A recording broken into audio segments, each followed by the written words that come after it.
Mariko. Salamat talaga for your idea. Sobra talaga enjoy kami. Buti naman, nag-enjoy kayo. So, by the way, sabi ni na Ethan that you met Joshua and he likes you. Ma? Hindi ko alam, parang hindi naman. Pero kahit na, ayoko naman ng bad boy, ayoko ng chick boy. Unang tingin pa lang eh.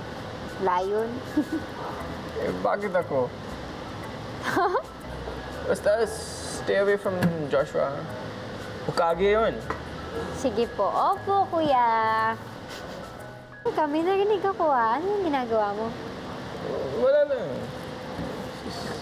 Wala lang. Sige nga, parinig. Dali na, okay lang yan. Sample lang.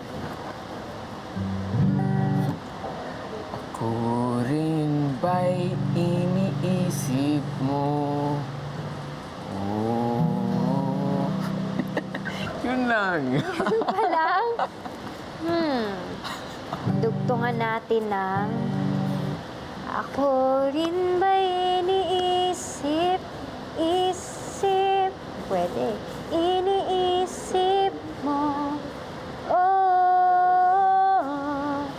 habang ako'y nangungulila sa'yo.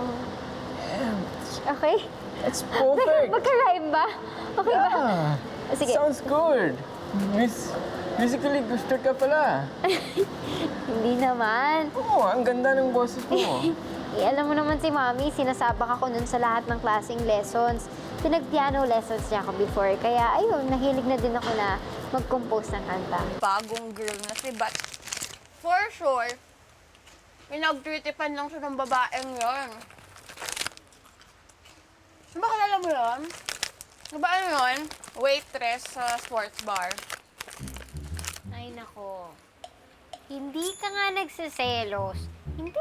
Hindi talaga halata. Ano? Tsaka, mabait naman si Molly. At sa totoo lang, nakikita ko na gusto niya talaga si Kuya Bats. Kahit tignan mo.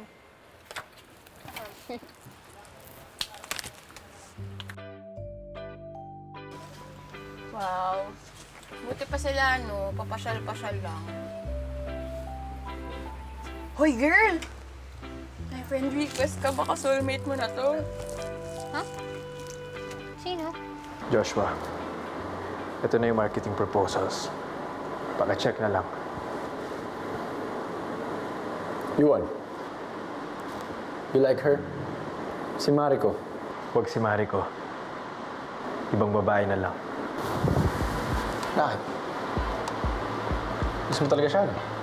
Hindi siya. Nililigawan ko yung pinsan niya. Ah, yung employee niya sa bar.